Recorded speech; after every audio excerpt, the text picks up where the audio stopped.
On va regarder son compte en banque. Mais encore une fois, c'est notre meilleur allié quand on veut vraiment traquer les dépenses et justement les dépenses invisibles. On va noter.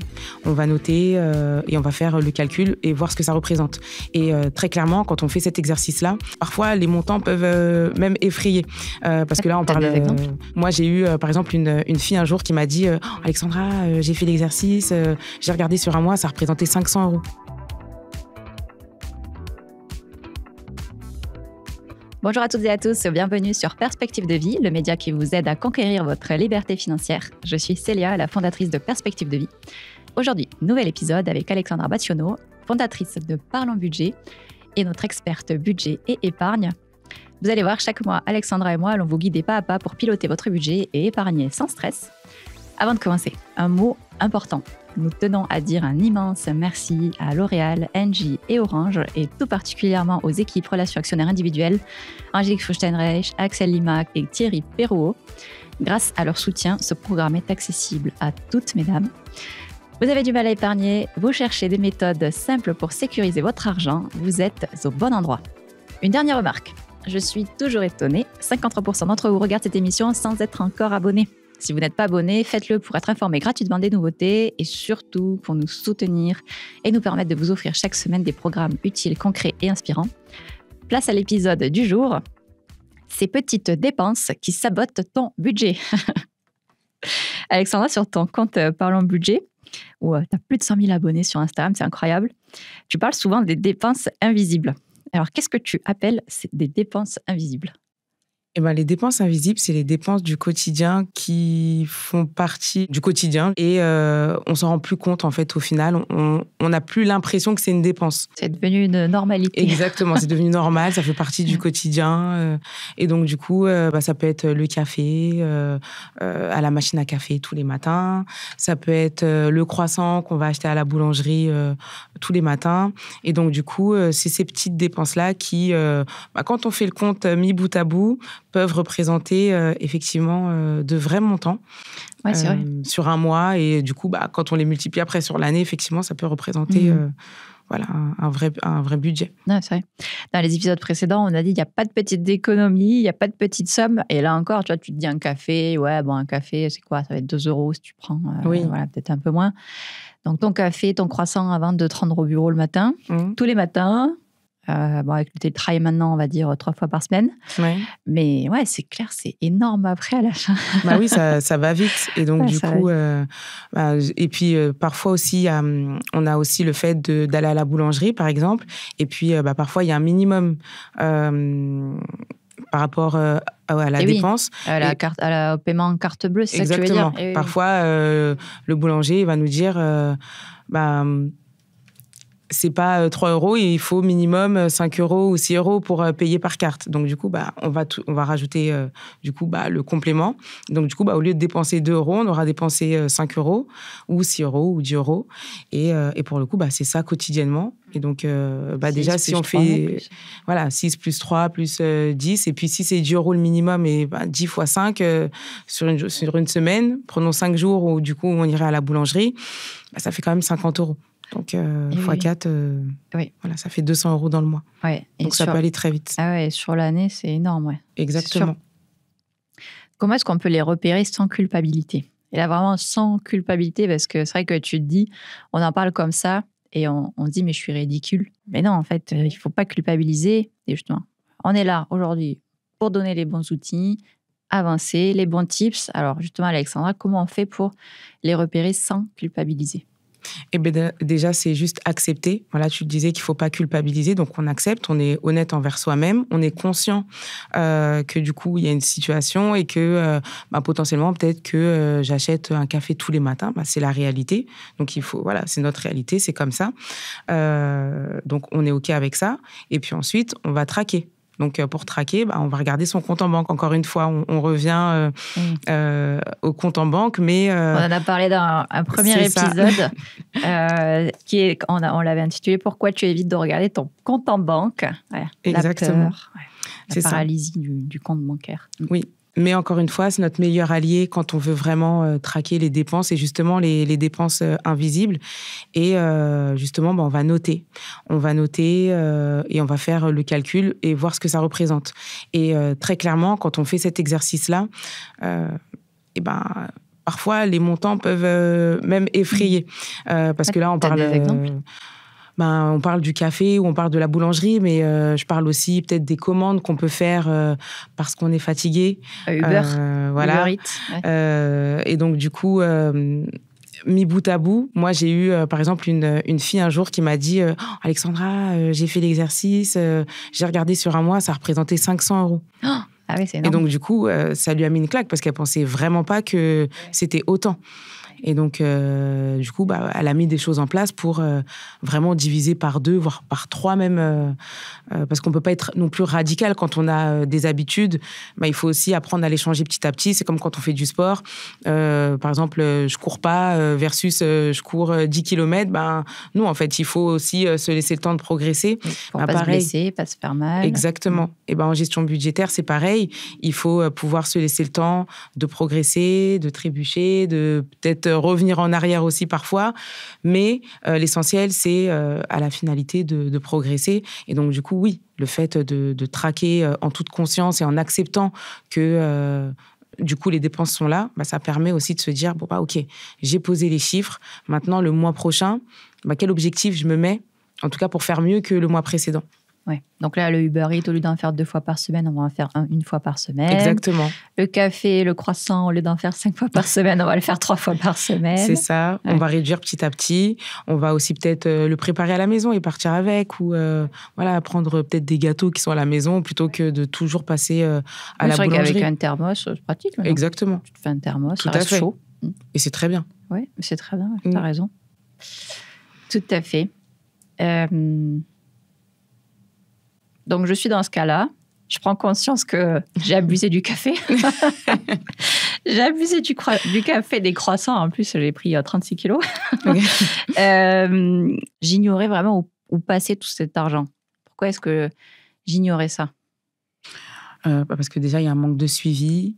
Il y a aussi, parfois, on est happé par le quotidien. Donc, on ne se rend plus forcément compte, encore une fois, de ces dépenses, en fait, qui sont des dépenses invisibles. Mais pour nous, ça fait partie intégrante de notre routine. Donc, du coup, c'est notre quotidien et c'est normal d'aller faire ces dépenses-là. Et puis, parfois, on a juste envie de lâcher prise. On n'a pas envie de regarder. On a juste envie de vivre et de ne pas se dire, du coup, même si je dois compter, même le petit café que je prends... ça devient aussi peut-être embêtant de se dire faut que je traque tout et si j'ai envie de me prendre un café, j'ai le droit et ça me permet de lâcher prise. Ouais, c'est vrai que ça s'inscrit vraiment dans une habitude et c'est vrai que Dieu sait qu'on est accroché à ces habitudes. Tout à fait. Et pour les changer, parfois, c'est difficile. Donc, c'est pour ça, encore une fois, qu'il faut être aussi indulgent envers soi-même. On est souvent très indulgent envers les autres, mais très dur envers soi-même. C'est vrai. Ouais. Ça, c'est de la psychologie, c'est clair. Tout à fait. Et non, mais c'est vrai que là, les habitudes, c'est purement psychologique. J'avais lu des études sur ça. C'est que ton cerveau, il sécrète effectivement des hormones et il faut que tu aies ça pour que tu aies ta dose de bonheur, respecter tes habitudes et te sentir serein aussi. Exactement. Tu es réconforté quand tu es dans ta zone de confort, dans ton confort habituel, donc dans tes habitudes. C'est ça, exactement. Donc, c'est vrai que c'est... Donc, t'as raison. C'est pas si facile que ça, effectivement, d'aller casser ses habitudes parce que psychiquement, il y a quelque chose qui se passe qui nous met dans une situation de mal-être. Donc, et même des choses comme ça, comme on peut dire, c'est pas ridicule de dire le café. Non, c'est pas ridicule et il faut en prendre conscience. Et effectivement, comme tu dis, le premier pas pour pouvoir avancer sur tout ça et arrêter de l'ignorer, c'est de checker les comptes et puis se dire je suis OK avec ça et pas de culpabilité surtout. Pas de culpabilité. On est plein dans ce cas-là, en fait. On est plein dans ce cas-là. Il y a beaucoup de personnes. Après, j'invite les personnes qui nous écoutent même à regarder autour d'eux dans leur entreprise ou même dans leur, au niveau du voisinage, etc. C'est très souvent, si on va à la boulangerie, on retrouve aussi des voisins. Donc, c'est-à-dire qu'on n'est pas seul à aller à la boulangerie tous les matins pour acheter son croissant, par exemple. Et à la machine à café, on n'est pas seul. En général, on est plusieurs. Donc, on est plusieurs à avoir ces petites dépenses qui sont invisibles. C'est juste qu'à un moment donné, il faut en prendre conscience et sortir de cette zone de confort et se créer une nouvelle zone de confort, mais qui n'inclut pas forcément ces dépenses invisibles. Est-ce que toi, à titre personnel, tu peux témoigner, tu avais des dépenses invisibles qui ont ruiné ton épargne, ruiné ton budget? Ah oui, moi, alors moins là, mais quand j'ai commencé à travailler, moi, tous les matins, j'étais du coup à la machine à café. Alors, j'aime pas le café, donc je bois pas de café, mais il y avait des gâteaux que j'aimais bien et j'achetais tous les matins, j'achetais ces gâteaux-là. Et avant ça, j'allais aussi très souvent, enfin, j'allais tous les jours à la boulangerie. En fait, je passais, avant d'arriver à l'agence, il y avait une boulangerie et j'allais tous les jours m'acheter un beignet à la pomme. Tous les jours. Alors, au-delà de prendre des kilos, voilà, il y a aussi... C'était pas beignet au Nutella, c'était beignet à la pomme. C'est ça, c'était beignet à la pomme. Et au-delà du coup de prendre des kilos, c'était aussi mon petit revenu d'alternante qui en prenait un coup. Voilà. Donc, oui, moi aussi. Toi, t'es team à la pomme. Ouais, je suis team pomme. T'es pas team chocolat? Non, j'aime pas trop le chocolat. J'en mange, mais pas trop. Mais du coup, oui, c'était ce petit rituel de beignet à la pomme. Et si je l'avais pas, tu vois, j'étais vraiment dans ma zone de confort, etc. J'étais frustrée quand j'arrivais à la boulangerie et qu'on me disait qu'il n'y en a plus. Ça m'énerve un petit peu, tu vois. Ouais, c'est clair. C'est une question de psychique. Il faut Exactement. aller à l'encontre de ça. Il faut lutter contre soi-même. Exactement. C'est une lutte permanente contre soi-même. Mais après, effectivement, on est ravis. De là, tu parlais de le témoignage de cette auditrice qui te suit sur Instagram, qui a dépensé 500 € sur Uber Eats. Justement, elle a fait cette économie de 500 €. Qu'est-ce qu'elle en a fait de ces 500 € après? Les a épargnés. Yeah. Voilà. Et pour faire quoi après? Elle t'a dit, elle voulait vraiment se constituer une épargne imprévue. Ok. Voilà, pour les okay. Exactement. Oui, parce qu'en fait, justement, le sujet, c'était j'arrive pas à épargner, je sais pas où mon argent passe, etc. Donc, elle a fait l'exercice, elle a vu qu'elle a dépensé 500 € en commande. Surtout le soir, parce qu'en fait, elle exprimait en fait une fatigue, et du coup, elle n'avait pas envie forcément de faire à manger, etc. Et donc, du coup, elle préférait commander, parce que du coup, c'est rapide, ça arrive, c'est prêt, on mange, et puis voilà, c'est fini. Il n'y a même pas de vaisselle. Donc, vraiment gain de temps. Mais elle n'arrivait pas à épargner. Donc, du coup, après avoir fait cet exercice-là, donc déjà, elle s'est rendue compte qu'elle dépensait 500 €, c'est énorme. Mais elle s'était dit que, justement, les économies qu'elle ferait, elle les mettrait justement en épargne pour, justement, se constituer cette épargne imprévue. Parce qu'elle avait cette crainte, demain, après-demain, il se passe quoi que ce soit. J'ai ma voiture qui tombe en panne, qu'est-ce que je fais? Oui. Voilà. Donc, oui, c'était tout en épargne. Je rigole parce que t'en sais quelque chose, Alexandra, le pneu crevé la dernière fois, ma pauvre. Ouais. Alexandra, elle m'écrit, elle me dit, oh là, Célia, je suis encore dans la galère, là, j'ai encore un pneu crevé, j'en ai marre de ma vie. Non, mais moi, mes aventures... Mais tu vois, alors, mauvaise aventure, effectivement, pneu crevé. Et bon, toi, tu partages, parce qu'on s'écrit régulièrement, donc tu partages mon quotidien. Mais... imprévu que j'ai plutôt bien géré, enfin que j'ai géré en tout cas sereinement, parce que justement j'ai mon épargne de sécurité et que j'avais de quoi y faire face. Mais pas stressé. Ouais. Non, ça m'a pas stressé. Ça m'a juste embêté de perdre une soirée parce qu'il fallait que j'attende le dépanneur, etc. Ouais. Mais pour le coup, après il fallait changer les pneus, on les a changés parce qu'on avait cette épargne de sécurité, qui a fait tampon. Qui a fait le job. C'est ça. Dernière question pour cet épisode, Alexandra. Est-ce que tu as une astuce pour rester motivée à suivre son argent? La première astuce, tu l'as dit, c'est de suivre. Voilà. Et le fait de se dire que... Mais justement, comment on reste motivé à suivre?